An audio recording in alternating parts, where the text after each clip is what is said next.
name is Terrance Wellmaker, and I'm a fourth-year BA art student with a minor in creative writing at Southern Illinois University, and I'll be graduating next year with those focuses. So I am first and foremost a storyteller who uses any visual medium that allows me to translate stories I've written in whatever form they take, whether it be stop motion, hand-drawn animation, live action, still photography, or in this case, a comic book. So this is my original story, Hell and Back, that I wrote a rough outline for, and then I decided that I wanted to transform this into a comic book. The story in itself was not something I was all too concerned about when I first started working on this project, but when I first sought out to do it, I told myself immediately that I just wanted to make a comic book. And so I did. I had no idea how the comic would manifest or what the story would be, but I couldn't waste any time.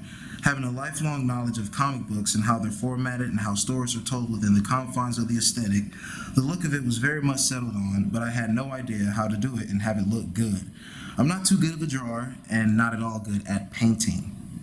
So I started researching techniques to appease that comic look, at first working with heavy contrast and high saturations, something you see a lot in graphic novels, but it wasn't satisfying that vision in my head, that iconic look I see when I read comic books. I began researching digital painting over still photographs to make the subjects and the composition seem animated, and it was here that I found my method and began the work proper on Hell and Back.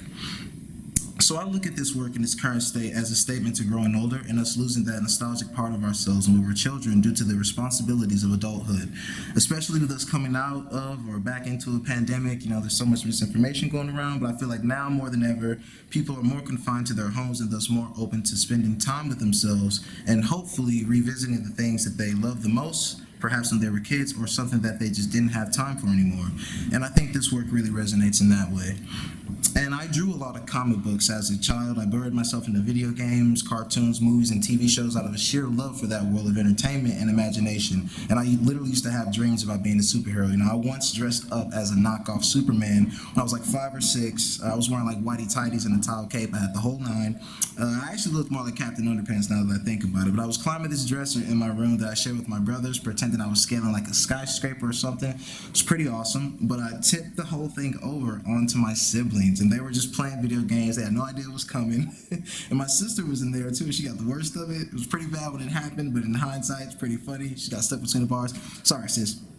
All right, so that was a time for me. It was an age of freedom and expression that I've always had this insatiable thirst for. As I've grown older, I can proudly say that I've not only retained it, but that it's been engraved into my soul.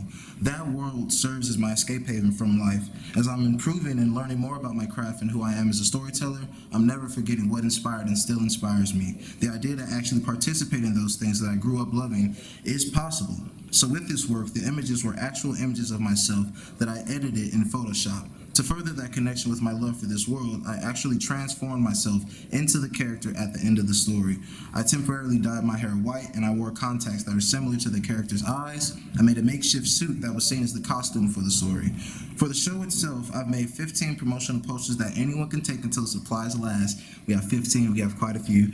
And I wanted to do that as another ode to my love for that nostalgic world that I still get every so often when I go and see a new movie and they hand out the little posters for you to take home after the film ends, so that even when you get home, you still have that piece of that experience with you. You still have a piece of that magic. And I want people, all 15 of them, to carry that with them as a symbolic connection to my experience. And I see those extra leaps in the process as the grandest statement behind this work and where the true appreciation of the art comes into play. Fully immersing myself into the world of imagination, then making myself a part of it, was the ultimate proclamation of my love for that realm and never leaving it behind. So it was very fulfilling for me and validating to me as an artist, and I hope and I pray that it inspires others to view my work and are perhaps afraid of expressing themselves in whatever way that they choose to not be. I hope my work inspires them to never forget who they are and to be true to themselves. But this is definitely a work in progress. In the future, I plan to lengthen this story to be more thought out and to tell a more complete version of this tale I conjured up based on my conceptual brain space at the time of its imagining. With this method of storytelling, however, I've discovered another avenue of adaptation that will allow me to translate screenplays I've written, stories, or even just ideas into this comic book format to get those artistic itches out of my system, but also as a way of showing the type of storyteller that I am. The hope is that my ideas are adapted into feature-length films, something of which I pray I'm writing or directing one day in my life so that they can entertain people all over the world and create an escape haven for them.